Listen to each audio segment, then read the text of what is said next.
오늘 본문 신명기 6장 4절부터 9절 말씀은 쉐마 본문으로 알려진 유명한 말씀입니다.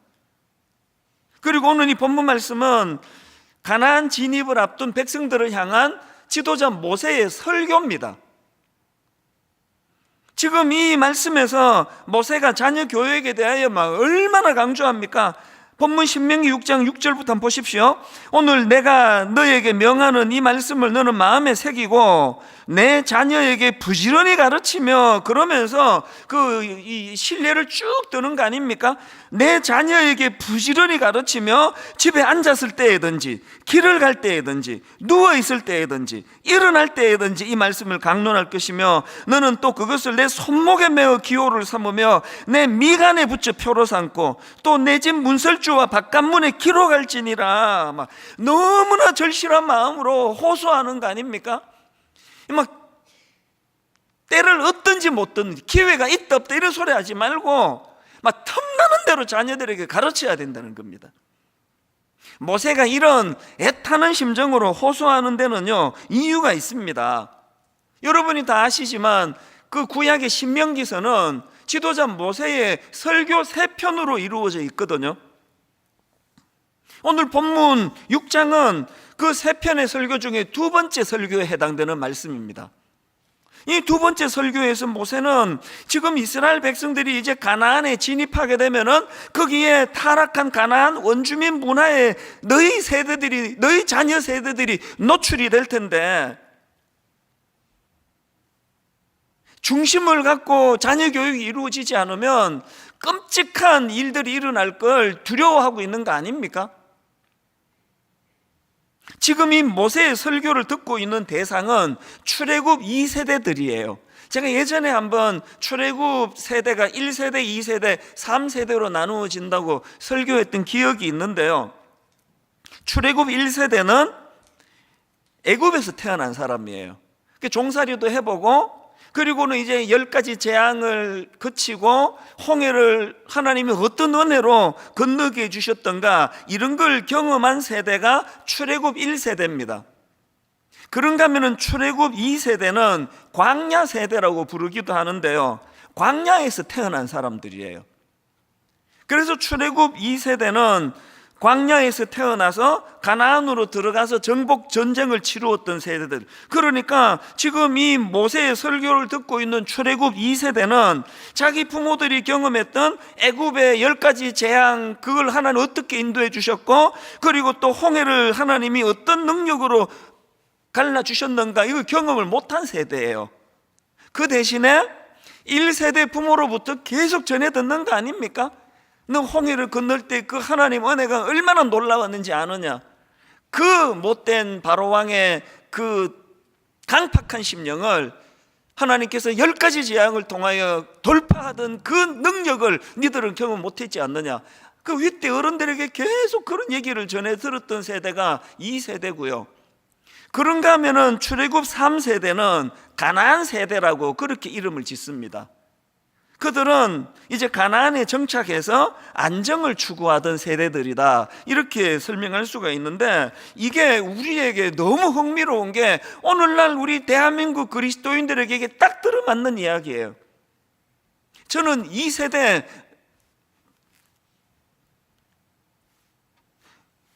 우리 윗대 아버지 어머니 세대는요, 오늘 본문으로 말하면 출애굽 1세대예요. 처음 예수님을 경험하고 6.25 전쟁을 통하고 보릿고개를 겪을 때 늘 하나님이 만나와 메추라기로 먹여주셨던 그 은혜에 감격하고 참 눈물이 마르지 않던 그 세대예요. 저는 그런 면에서는 출애굽 2세대라고 보거든요.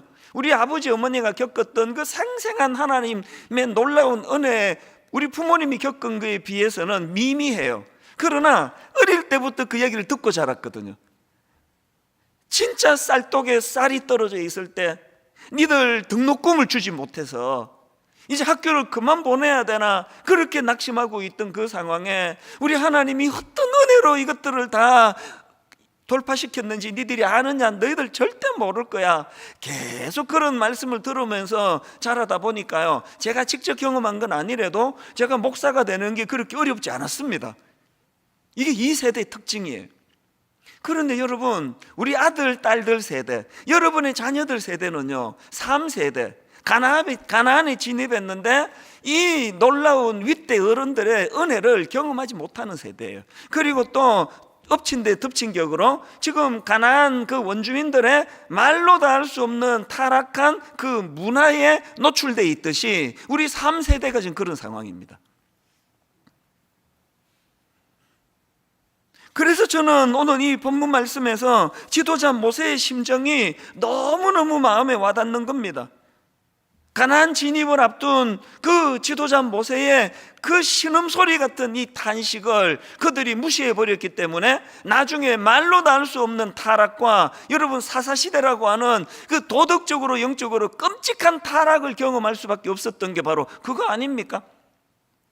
이런 배경을 가지고 오늘 본문을 다시 한번 보십시오. 4절 5절입니다 이스라엘아 들으라. 여기 나오는 들으라가 히브리어로 쉐마거든요. 그래서 이게 쉐마 본문이라 그래요. 뭘 들으라는 겁니까? 그 다음 보십시오. 우리 하나님 여호와는 오직 유일한 여호와이시니 너는 마음을 다하고 뜻을 다하고 힘을 다하여 너의 하나님 여호와를 사랑하라. 여기서 지금 쉐마 본문에서 모세가 강조한 핵심이 두 가지 아닙니까? 유일하신 하나님을 인정해야 된다는 거예요. 유일하신 하나님을 인정할 뿐 아니라 그 여호와 하나님을 사랑해야 된다는 거예요. 이걸 요약하면 한마디로 이거예요. 중심을 잡고 살아내는 거예요. 그냥 막 온갖 잡신들 다 그냥 여기 갔다가 저기 갔다가 중심 없이 살면 안 되고 나는 이 잡신도 사랑하고 저 잡신도 사랑하고 이거 아니고 여호와 하나님만을 사랑한다는 중심을 잡으라는 거예요. 이 중심이 딱 잡혀 있지 않으면 이제 가나안으로 들어가서 그 타락한 문화가 이제 유입이 될 때, 노출이 될 때에 그거 견딜 수가 없다는 거 아닙니까? 오늘 이건요 우리와 우리 자녀들에게도 그대로 통한다고 생각합니다. 오늘 이 시대가 쉐마 교육이 필요한 거 아닙니까? 너무나 혼란스러운, 너무나 가치관이 지금 흔들리는 이 시대에 딱 쉐마 교육을 가지고 여호와 하나님이 내 삶의 중심이 되시고 나는 그 여호와 하나님을 사랑하노라고 하는 이 중심이 잘 세워 있으면 흔들리지 않는 거 아닙니까? 그래서 이런 마음으로, 정말 이런 절박한 마음으로 시작한 게 우리 가족 행복 밥상 캠페인입니다. 저는 몇 주 전서부터 정말 떨리는 마음으로 기도하며 준비했거든요. 일주일에 한 번이라도, 매 주일 저녁이라도 우리 온 식구들이 같이 식사를 하고 같이 대화를 나누고 이런 시간을 좀 가지면 좋겠다. 요즘에는 뭐 거의 다 우리 가족이 이렇게 얘기하는데요. 제가 어릴 때는 그렇게 말하는 것보다 식구라고 말하는 사람이 더 많았습니다. 식구가 넷인데요, 식구가 일곱인데요, 식구라 그랬어요. 제가 최근에 어느 글을 보니까요, 이 가족은 일본식 한자고요, 이 가족의 순 우리말이 식구라는 겁니다. 식구는 뭘 강조하는 겁니까? 글자 그대로 먹을 식, 입구, 한마디로 밥같이 먹는 사람들이 그게 가족이라는 겁니다. 그런데 오늘 여러분 이걸 잃어버리고 있는 게 우리 현대인들 아닙니까? 일주일에 한 번이라도 이것 좀 회복하자는 거예요. 그래서 저는 오늘 본문 말씀을 중심으로 해서 정말 이 식탁이 회복되기를 원하는데 그저 뭐 밥같이 먹자는 그게 포인트가 아니고요, 정말 우리가 이 회복된 식탁 회복에서 한 몇 가지 목표를 좀 가지고 있으면 좋겠다. 한 3가지로 제가 정리를 했는데요. 자, 오늘 본문을 중심으로 우리가 가져야 될 첫 번째 목표가 뭐냐? 신앙적인 대화를 회복하자는 겁니다. 7절, 내 자녀에게 부지런히 가르치며 집에 앉았을 때든지 길을 갈 때든지 누워 있을 때든지 일어날 때든지 이 말씀을 강론할 것이며, 여기 나와 있는 강론할 것이면을 영어 NIV 성경으로 보니까 talk about them 이렇게 돼 있더라고요. 저는 이게 마음에 참 와닿았습니다. 하나님의 교육 방식이 바로 이런 대화 아닙니까? 오늘 본문 4절에서도 이스라엘아 들으라, 그리고 그 타락한 백성들을 향하여 나하고 좀 변론하자. 이게 다 대화 아닙니까? 최근에 제가 그 인터넷으로 어느 강의를 듣다가 보니까 그 강사님이 여자분이에요. 그 이분이 이제 하는 말이 자기가 결혼을 하고 보니까 그 남편이 책을 안 읽더라는 거예요. 책을 안 읽어도 막 너무 안 읽더래요. 그래서 이거 되게 독특하다. 아니 어떻게 책을 이렇게 안 읽지? 그랬는데요, 그게 뭐 결혼 전이라든가 결혼 후라든가 시댁을 가서 보고 이분이 깜짝 놀랐다는 겁니다. 시댁에 갔더니요, 막 대화가 막 너무 활발하더래요. 뭐 누가 뭐 말이 되는 소리라도 안 되는 소리라도 그 자르고 면박 주고 하지 않고 막 다 수용하고 대화하고 그러는데, 아마도 이 강사님의 친정은 좀 그런 분위기가 아니었나 봐요. 대화도 없고 막 좀 막 면박도 주고 뭐 그랬는지, 그래서 이분이 이제 너무 놀란 게 시댁을 보고, 그러면서 그 강의에서 이분이 그 남편에 관하여, 책 읽는 남편에 관하여 어떤 결론을 내렸는지 아십니까? 그 시댁의 활발한 대화를 보고 이렇게 결론 내렸대요. 우리 남편 책 안 읽어도 된다. 대화가 이 정도 활발하고 그 대화 가운데 여러 가지 그런 지혜와 지식이 오갈 수 있다면 뭐 따로 책 읽을 필요가 있나? 여러분, 이 여자분의 생각이 옳은 게요, 제가 이번 설교를 준비하면서 밥상머리의 작은 기적이라는 책을 구해서 읽었는데요, 그 책에 보니까 하버드 대학교의 캐서린 교수가 이런 말을 하는 걸 기록했더라고요. 가족 식사를 자주 하고 식탁에서 활발한 의견이 오가는 가정의 아이는 책을 읽어주는 부모의 아이보다 훨씬 많은 의휘력을 갖고 있더라. 책을 왜 읽는데요? 의휘력을 더 넓히고 어린아이들의 사고를 돕도록 책 읽어라 그러는데, 밥상머리에서 식탁에서 활발하게 부모와 아이들이 대화가 잘 되는 그런 아이들은 의휘력이 굉장히 풍성해진다는 겁니다. 그리고 말을 많이 거는 자녀들에게 말이에요, 말을 많이 거는 부모를 만난 자녀들이 그렇지 않은 자녀들보다 언어 능력이 우수하다는 겁니다. 이 의휘력과 학업 성적이 밀접한 관계를 갖고 있는 거 아닙니까? 그런데 우리 한국 교육의 모순이 뭐예요? 애들 성적 올리려고 학원 보내고 학원 보내느라고 밥상머리 교육이 일어나지 않으니까 이게 지금 뭐 어떻게 되는 건지 모르겠습니다. 초록우산 어린이재단에서 그 몇 년 전에 설문조사를 했는데 그 결과를 보니까요, 가족과 함께 보내는 하루 평균 시간이 딱 13분이래요. 이 지금 하숙하고 있습니까? 이걸 가족이라 할 수 있습니까?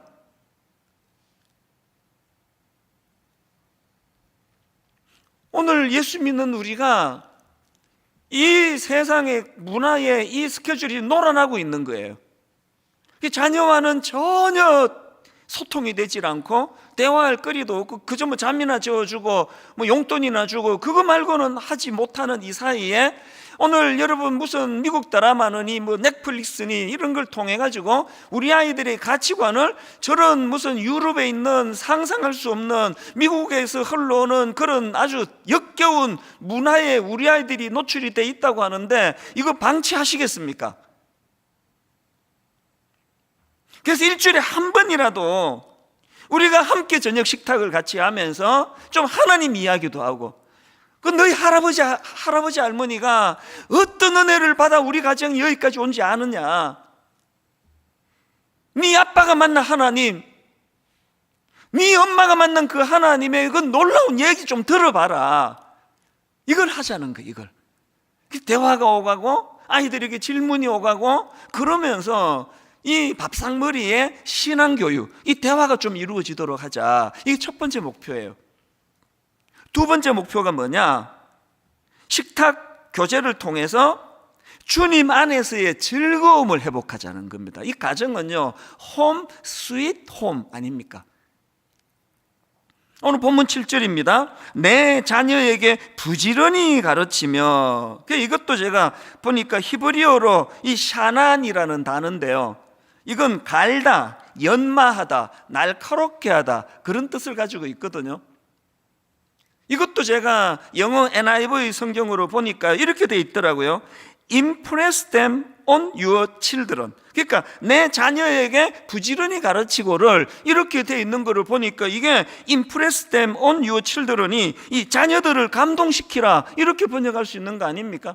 물론 여기 나오는 impress라는 단어가 전체적인 맥락으로는 그 각인시키라는 뜻으로 이제 쓰여졌겠지만, 그러나 제가 이거를 보면서 자녀들을 감동시키라고 그렇게 번역할 수 있는 그 NIV 성경을 보면서 마음에 무슨 깨달음이 있느냐? 여러분, 아이들에게 신앙을 각인시킨다고 뭐 주입식 교육으로 되던가요?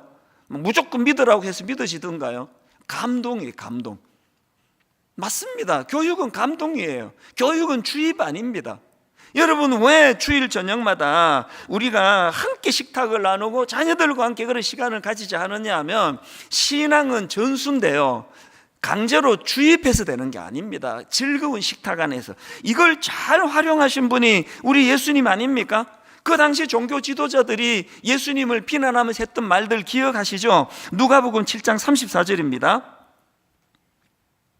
인자는 와서 먹고 마시매 너희들이 보라, 너희 말이 보라, 먹기를 탐하고 포도주를 즐기는 사람이요 세리와 죄인의 친구로다. 그 타락한 종교 지도자들이 지금 예수님을 먹기를 탐하는 자라고 비난하고 있지만요, 여러분 한번 보자고요, 결과를. 여러분, 그 악한 세리와 죄인을 누가 변화시켰습니까? 그 당시 종교 지도자들입니까? 그들이 비난하던 예수님 아닙니까? 어디에서 변화시켰습니까? 그 악한 세리와 죄인들을 초대해서 한 식탁을 나누던 예수님의 밥상에서 그들의 변화가 일어나는 거 아닙니까?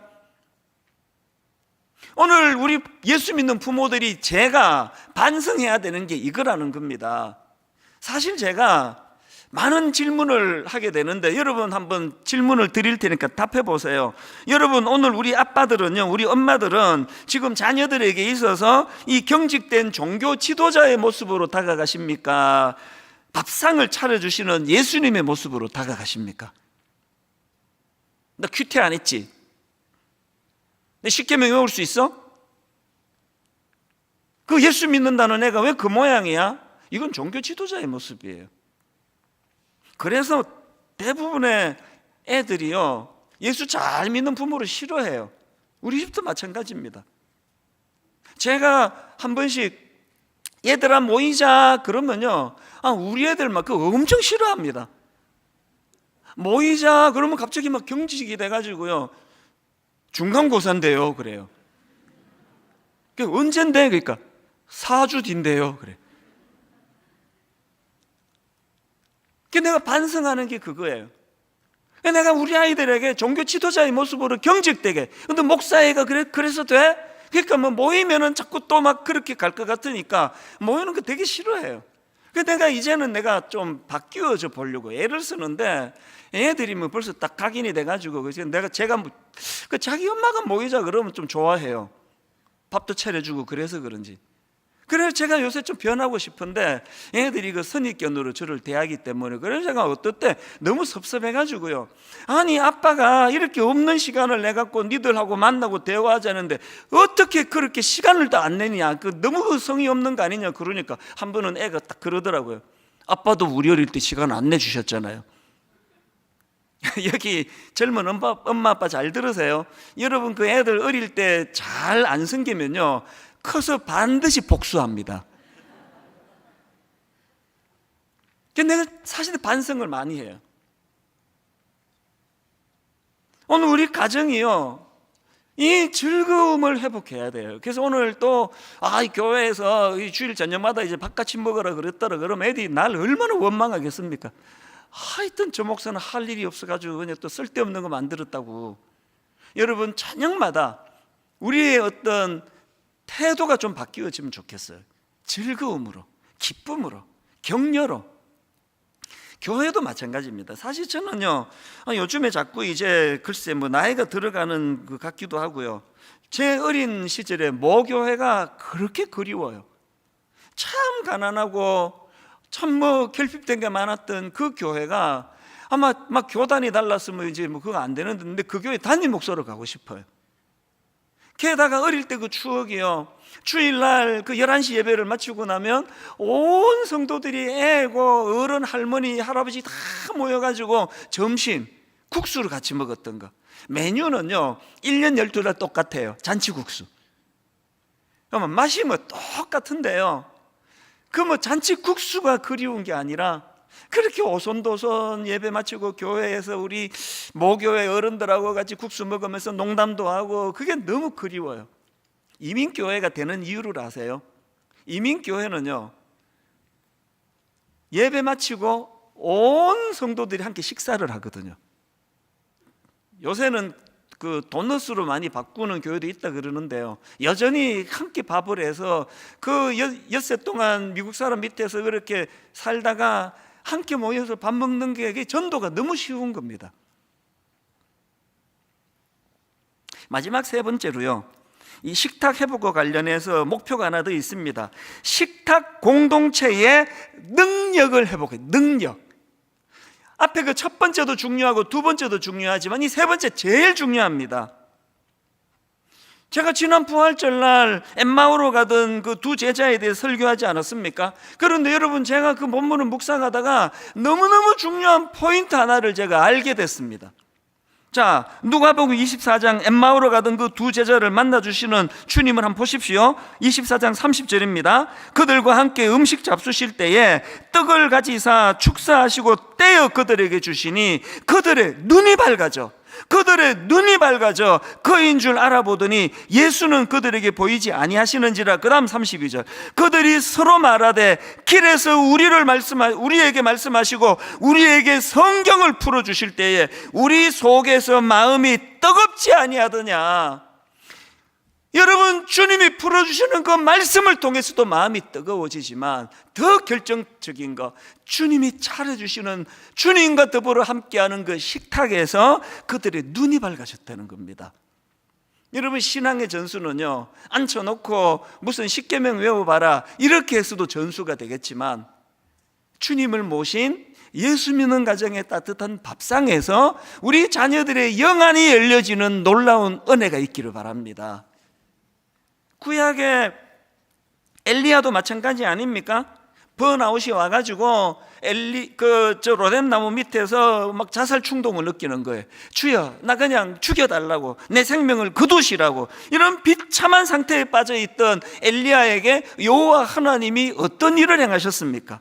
밥상 차려주시는 거예요.